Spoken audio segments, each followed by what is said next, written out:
Из-за этих рейдов, которые проводят каждый день сотрудники Таджикстандарта, торговцы злые уже ходят. Постоянно приходят сотрудники госучреждений, чтобы флаги купить, но даже оптовики перестали их привозить.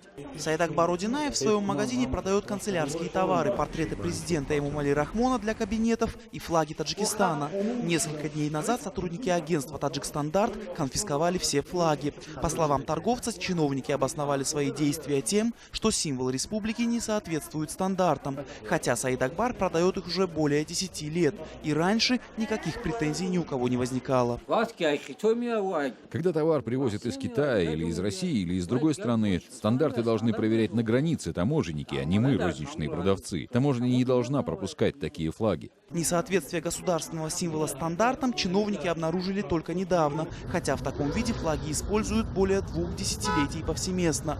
Оказывается, большинство государственных праздников таджикистанцы встречали под флагом, не соответствующим нормам. Практически над каждым министерством, ведомством, комитетом Республики Таджикистан гордо реет флаг страны. Мы объехали сразу несколько учреждений и обратили внимание, что на многих флаг не соответствует стандартам и нормам.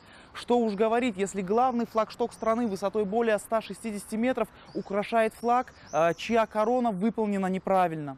Согласно стандартам, размеры красной и зеленой полос на метровое в ширину полотнище должны составлять по 28,5 сантиметров, а белая полоса 43 сантиметра. Чиновники говорят, что большинство флагов привозят в страну из-за рубежа, в основном Китая, где об этих требованиях ничего не известно, поэтому они полностью запретили импорт этого вида товара. Этот флаг, который я сейчас держу, мы купили в обычном магазине. Он не соответствует стандартам. Видите, эти части короны на флаге не соединены, а эти 3 узора в центре также выполнены неправильно.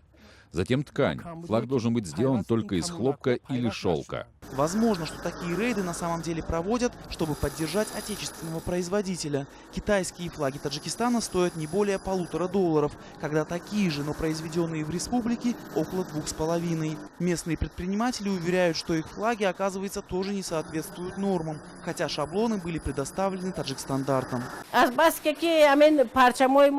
Чтобы как-то конкурировать на рынке, мы эти флаги продаем чуть ли не по себестоимости в ущерб себе. Вот эта шелковая ткань стоит 6 самани за метр, а здесь почти 2 метра на флаг.